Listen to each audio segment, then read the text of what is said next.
Hello friends, welcome back to my channel SM learning by Selim. আশা করি তোমরা ভালো এবং সুস্থ আছো।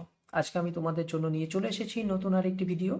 এই ভিডিওতে আজকে আমি ষষ্ঠ শ্রেণীর গণিত প্রভাব বইয়ে পেজ নাম্বার 25-এ প্রথম অধ্যায়ের যে দুই দাগের যে অঙ্কগুলো রয়েছে সেই অঙ্কগুলো সমাধান করে দেখাবো।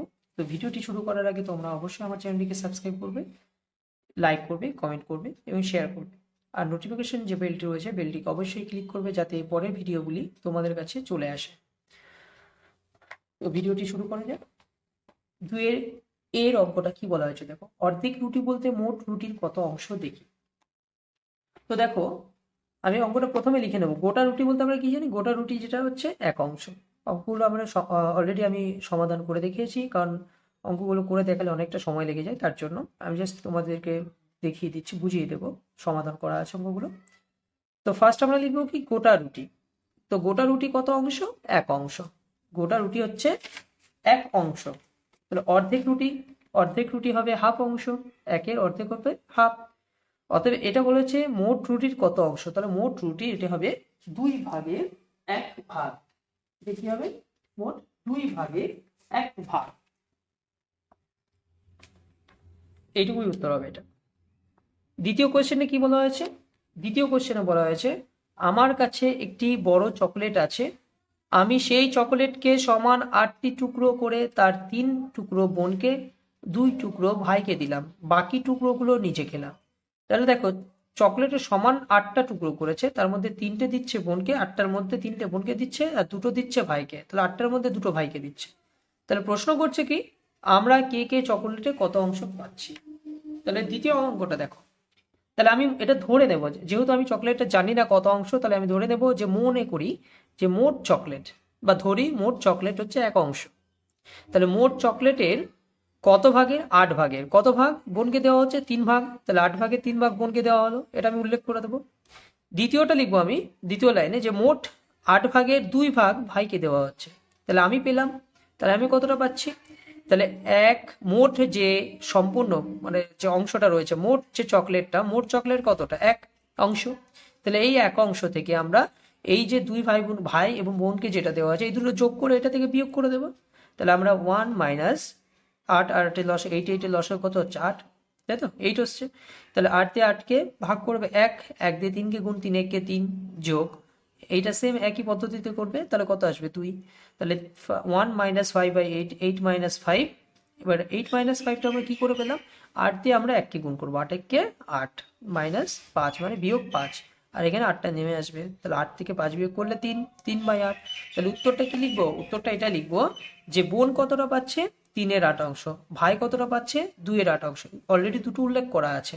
তাহলে আমরা তৃতীয় উত্তর আমাদের কি চেয়েছে? তৃতীয় উত্তরটা চেয়েছে যে তাহলে আমি কত অংশ পেলাম। অতএব আমি পেলাম 3/8। তাহলে আমি পাচ্ছি 3/8। এটা ভি এর অঙ্ক। নেক্সট, তিনের অঙ্কটা। তিনের অঙ্কটা বলা হয়েছে, 1 থেকে 10 পর্যন্ত পূর্ণ সংখ্যাগুলি ও মৌলিক সংখ্যাগুলি লিখি এবং এদের মধ্যে মোট পূর্ণ সংখ্যার কত অংশ মৌলিক সংখ্যা সেটা বার করব। তাহলে আমরা প্রথমে 1 থেকে 10 পর্যন্ত পূর্ণ সংখ্যাগুলো লিখে নেব। তাহলে 1 থেকে 10 পর্যন্ত সি এর অঙ্ক এটা। পূর্ণ সংখ্যা কোনগুলো? 1 থেকে 10 লিখে দেবে, 10টি আছে। এবং মৌলিক সংখ্যা, মৌলিক বলতে কি বোঝায়? বিজোড় সংখ্যা। তাহলে বিজোড় সংখ্যা কি কি? 2 3 5 7। তাহলে বিজোড় সংখ্যা কটা আছে? 4টে। তাহলে আমরা লিখতে পারি 4/10 ইকুয়াল টু, কাটাকুটি করলে কত আছে? 2/5। অতএব মোট পূর্ণ সংখ্যার মৌলিক সংখ্যা কতগুলো আছে? 2/5 আছে। কত অংশ? 2/5 হচ্ছে মৌলিক সংখ্যা।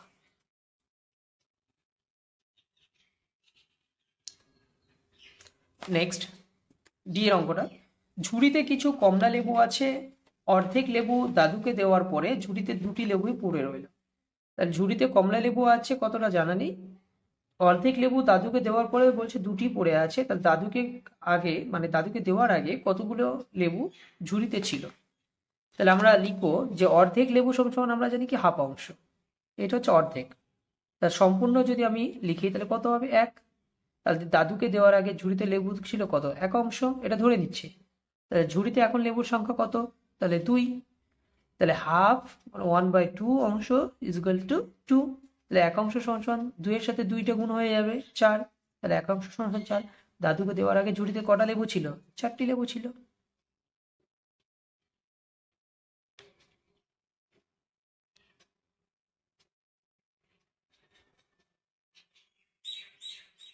নেক্সট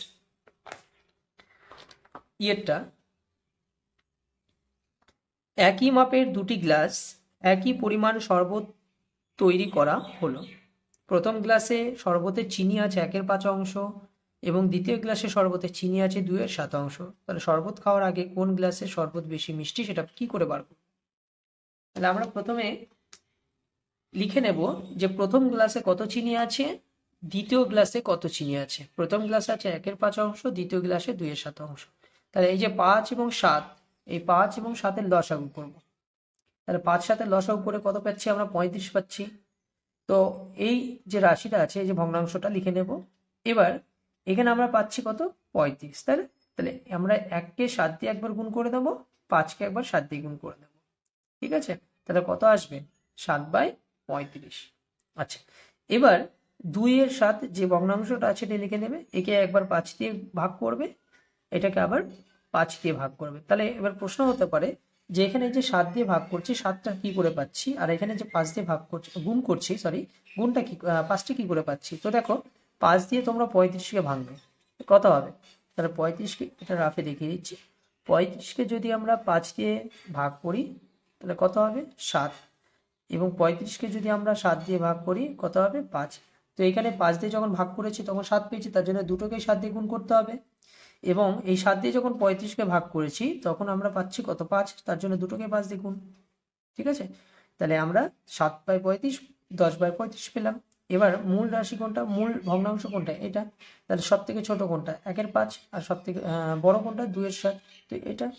ঠিক আছে, অতএব কোন কোন গ্লাসের শরবত বেশি মিষ্টি? দ্বিতীয় গ্লাসের শরবতটা বেশি মিষ্টি, মানে এই গ্লাসের শরবত।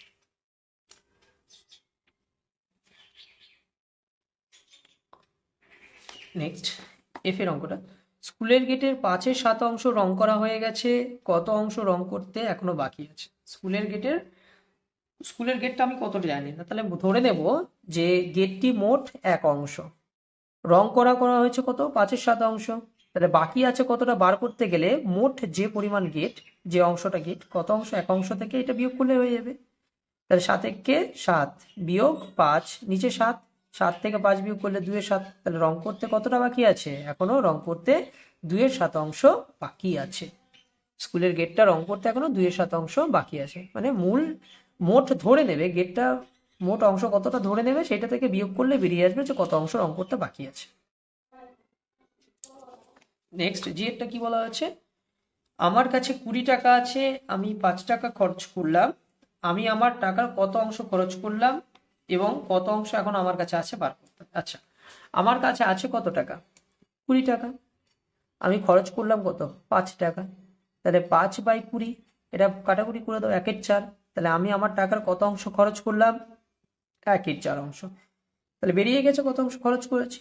আচ্ছা, মোট টাকা কি বলা হয়েছে এখানে? কত টাকা বলেনি, তাহলে আমি ধরে নেব, মনে করি মোট টাকা 1 অংশ।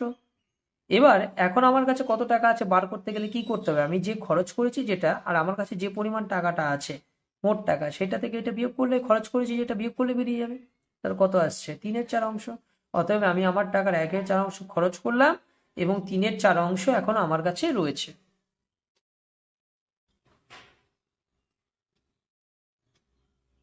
নেক্সট এই পেজের লাস্ট অঙ্ক, রাজিয়ার কাছে 36টি কুল আছে, সে তার মোট কুলের 2/3 অংশ আমাকে দেবে। তাহলে রাজিয়া কতগুলো কুল আমাকে দেবে হিসাব করুন। আচ্ছা, রাজার কাছে মোট কুলের সংখ্যা কত? 36টা। দেবে কত অংশ? 2/3 অংশ। তাহলে 36 ইন্টু 20/3, 3 দিয়ে 36কে কাটো, 3 দিয়ে 36কে কাটলে কত হবে? 12। তাহলে 12 দুগুণে কত হবে? 24। তাহলে রাজিয়ার কাছে কয়টি কুল আছে? 24টি। সরি, রাজিয়া কয়টি কুল আমাকে দেবে? 24টি কুল আমাকে দেবে। আমি অঙ্কগুলো প্রথম থেকে একবার দেখিয়ে দিচ্ছি। এই নাম্বারের অঙ্ক,